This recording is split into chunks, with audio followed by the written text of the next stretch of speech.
Am I the a-hole? Tension after my father passed away and I had to leave 36 hours later because of my in-laws. My in-laws stayed with my wife and me for 3 weeks to watch our toddler while my wife and I were in the hospital having our second. Near the end of their visit, my dad unexpectedly became very ill, so I had to fly home to be with him. My mother-in-law promised she, if not also my Phil, would stay a few days extra, no cost to them as they were staying with us. She's retired and has no obligations for months. Sadly, my dad passed away the first day I was back home, and later that day I was told my in-laws couldn't extend their stay.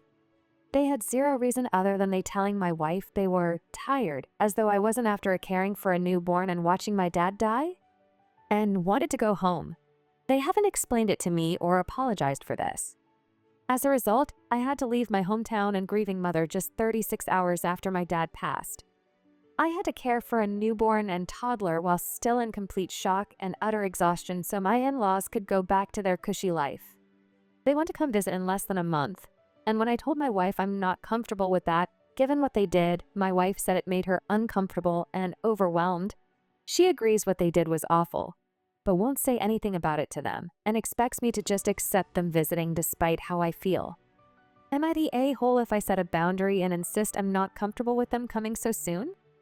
Or perhaps even just until we have a conversation? It's not just that they left me high and dry when I needed them most, it's that they didn't even reach out to me to explain or apologize. I'm just very hurt and very angry. Edit to clarify that they did not stay extra days. They left on their initially scheduled flight, after telling me they'd push it back. Additionally, my wife was less than 2 weeks removed from a C-section when I left and physically incapable of caring for a toddler and infant, so I had no choice but to come back. The only time my in-laws were primary caretakers of my toddler was the 3 days my wife and I were in the hospital. Otherwise, I primarily watched the toddler. Tell them you're tired and unable to properly host them. You will reach out to them when you're ready to see them again. Actions have consequences, and your in-laws apparently never learned that lesson. Focus on your family and ignore outside distractions. Not the a-hole. And since wife won't say anything, you will have to because their behavior was absolutely atrocious. A quick, "Hey mother-in-law, Phil, I heard you were planning on visiting. Well, that won't work for us right now. With the birth of our second child and my father's passing, we are not up for visits nor hosting." Next story. Am I the a-hole for telling my friend she's in the same league as men she calls ugly? My friend 19F downloaded dating apps like Tinder and Hinge for the first time about a week ago. For reference, she's the type that always says she wants a boyfriend, wants to do couple things, feels lonely, single, etc. She's also, emo at least, very normal and average looks-wise. Not ugly, not super hot, just alright. Since then, she's been complaining to me that almost all the men there are ugly, short, etc., and that she doesn't match with anybody hot. I asked to see which people she was calling ugly, and so she showed me her likes, and it mostly showed people perfectly in her league, as in moderately attractive guys. I told her that these guys were all in her league and she should give some of them a chance since she always complains about wanting to be in a relationship. She denied that she's the same league as them and said that she's much more attractive than them. I pointed out that in her own words, she doesn't match with any of the guys she does find attractive, so she's not in their league. She said I was an a-hole. Am I the a-hole? Not the a-hole. Those apps have algorithms that track who likes you and adjust the options you're shown. So essentially, an attractiveness algorithm. If she wants to be superficial in how she rates guys, then she needs to be able to handle the same standard. Edited to add, I'm getting a lot of comments. I don't work for those companies, so I don't know what the algorithms are exactly. I read an article a year or so ago that indicated all of those apps are designed to make money, which often means manipulating options available to men to increase rates of purchasing premium services and then getting matches, and manipulating women into getting early matches so they remain engaged. Hence my comment, there's an attractiveness algorithm. I'm not an expert. PLS, do your own research. Next story. Am I the a-hole for declining to fix the errors I made in a blanket I crocheted for someone and taking it back instead? I made a blanket for my sister-in-law, Amanda. I was able to give it to her last weekend. She'd asked for it in certain colors. I didn't have any other projects on my to-do list, so I was happy to make it for her. I had most of the colors already too, so it worked out. When I gave it to her, she was excited and she started to look it over. I figured it was to see how it was put together, since she doesn't crochet. After a little bit, she said that she loved the blanket, but she couldn't help but notice some of the little mistakes I'd made along the way. I asked her what she meant, and she pointed out some things like I'd accidentally done one row of striping instead of 3 for one section, I'd switched to the wrong color and threw off a pattern at some point, etc. She handed it back to me and told me that she loves my progress with it and couldn't wait to see the finished project. I told her that it was finished. She looked down at it and said that it wasn't done until it was perfect, and I'd made several mistakes that I could easily go back to correct. I was honestly dumbfounded by this. I hate the way perfectionists try to force their quirk onto others. I made this blanket for her for free out of my own free time because I love her. I told her that. She said she knows and she loves me for it, but that she wouldn't be able to use it because she wouldn't be able to focus on anything but the mistakes. I said whatever and took the blanket back and said that if she doesn't want it, I'll keep it. She looked surprised and said that she does want it. She just wants my best work and not something half-butt. I told her that if she thinks me crocheting a whole blanket and making minimal errors is half-butting it, I'd rather just keep the blanket. She's so upset with me and told me I was acting ridiculous and that it wouldn't take me long to fix it. If you know anything about crochet, you know that if I made an error on row 36 of a 11-15 row blanket, that's essentially starting over again. Anyway, I come to you all LOL, am I the a-hole? You aren't being ridiculous. She definitely was. Super not the a-hole. What she might be missing is that there is no fixing an error like you described in crochet. You either start over or pull out the stitches back to the point of error to resume from there. She couldn't be a gracious recipient of a heartfelt, thoughtful, homemade gift, and that shows you something about her. If she requires perfection, that's pretty incompatible with homemade, not to mention super dismissive and presumptuous of her not to prioritize the hard work and hours that went into making it. Given that she's a member of your family, and you probably don't want a long-term rift, I would hold my ground but try to diffuse it. Just explain, repeatedly if necessary, that it's too bad your gift didn't work out, but no hard feelings. Do not feel forced to start again or to fix the blanket in any way. Try not to create drama or judgment over her for it. Believe me, her response to this whole thing stands alone. And don't offer to make her anything in the future. That's for sure. Not the a-hole.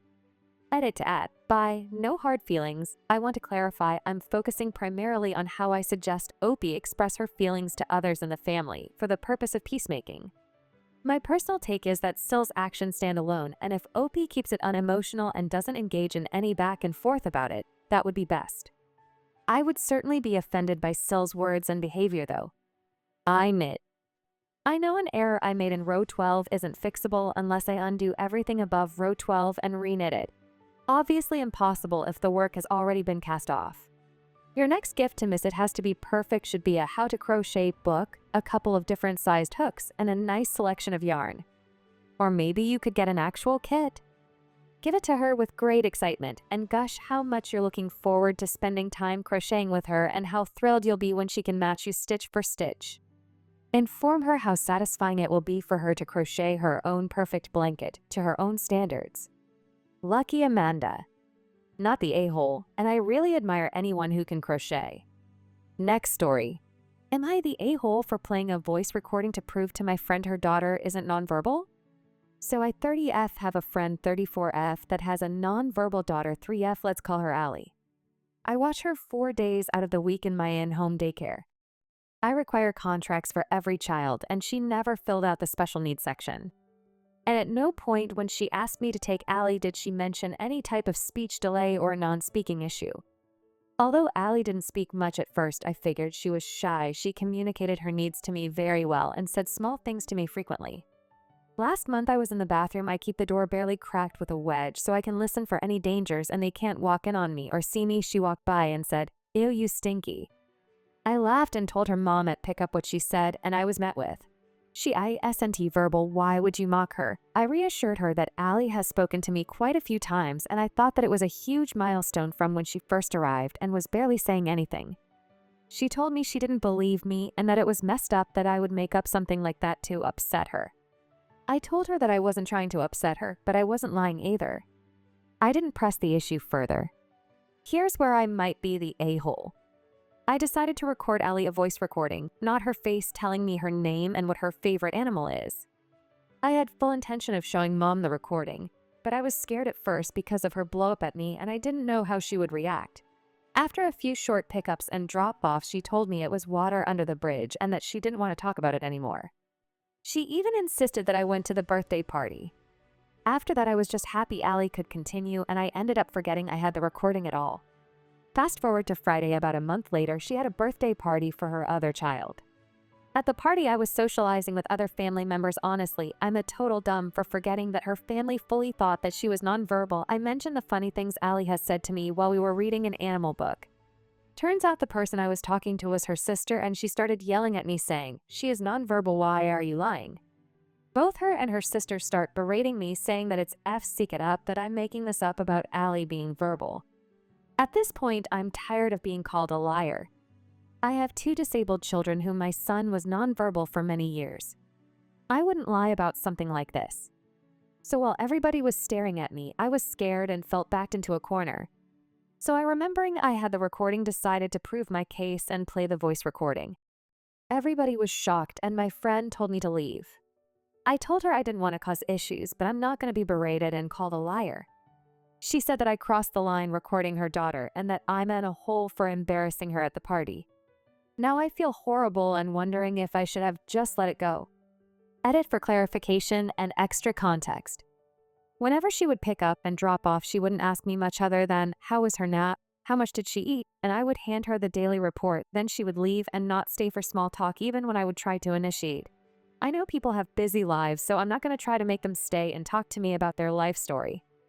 I also didn't do the recording to embarrass her in any way. I didn't mean any vindication by it. I can admit I should have shown her immediately after I recorded it, but I'm also human and I was afraid of a second blow up. Then after her saying it was water under the bridge, I was just happy that she wasn't going to take Allie away, so I put it in the back of my mind and forgot about it. I feel bad about how I went about my defense, hence the post. I know it was unprofessional and unethical. I apologize profusely to everybody at the party and the family as well. I will be putting cameras in my home that everybody will have access to, as well as updating all the contracts to let parents know what is going to happen going forward. Peace of mind for everybody sounds good to me. Also, I will be making a call to CPS about the situation and see what they have to say. Thank you everybody for your kind words. Not the a-hole. I can't imagine what this child is going through, being treated like she's completely nonverbal when that's not the case. In fact, I can't help but wonder if the way her mother seems to react may have a part to play in why she's not verbal around her mother. That being said, you did the right thing trying to bring this to the mother's attention in a polite and calm manner. Her reaction was unreasonably abrasive, as any parent of a nonverbal child would be over the moon to hear that the child is beginning to make progress. I don't think recording the child's voice was in the wrong. You weren't posting it all over the internet, you weren't going behind the mother's back and showing people the recording. And you only did it after she berated you for lying, which wasn't the case. You recorded the voice to specifically try to update the mother on her daughter's condition, as having that updated knowledge is important. I would normally say it may have been a better option to ask permission to record the child's voice. But judging by the way you described the mother, I feel like that probably would have just led to more conflict in the first place. ETA. Also, she embarrassed you at the party, not the other way around. It's not your fault she feels embarrassed for not knowing her own kid better. OP replies, "Unfortunately, I use the term friend loosely. I used to work at the daycare her daughter went to when she was a baby. I was the baby room lead teacher.